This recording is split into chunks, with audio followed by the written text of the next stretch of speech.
నమస్తే and welcome to Hit TV. England spinner Sophie Ecclestone చరిత్ర సృష్టించింది. మహిళల వన్డే క్రికెట్ లో అత్యంత వేగంగా 100 వికెట్లు తీసిన బౌలర్ గా సరికొత్త రికార్డు నెలకొల్పింది. పాకిస్తాన్ తో జరిగిన 3వ వన్డే మ్యాచ్ లో సోఫీ ఈ ఫీట్ సాధించింది.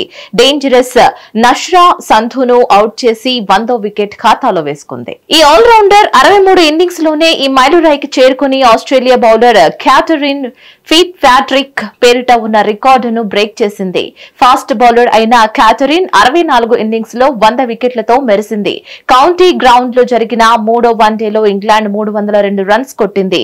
నాట్ సీవర్ బ్రంట్ 124 పరుగులు చేయగా అలీసే క్యాప్సే చివర్లో మెరుపులు మెరిపించింది. అనంతరం భారీ ఛేదనలో సోఫీ ఎకిల్స్టోన్ ఇరకదీసింది. మునీబా అలీ వికెట్ తో వేట మొదలెట్టిన ఆమె అలియా రియాజ్, నస్రా సంధులను అవుట్ చేసింది. 4.1 ఓవర్లో కేవలం 15 పరుగులే ఇచ్చి 3 వికెట్లు తీసింది. దీంతో ఇంగ్లాండ్ 178 పరుగుల తేడాతో గెలుపొందింది. ఈ విజయం ద్వారా హీదర్ నైట్ కెప్టెన్సీలోని ఇంగ్లాండ్ జట్టు 2-0తో సిరీస్ కైవసం చేసుకుంది. మరిన్ని అప్డేట్స్ కోసం కీప్ వాచింగ్ హిట్ టీవీ.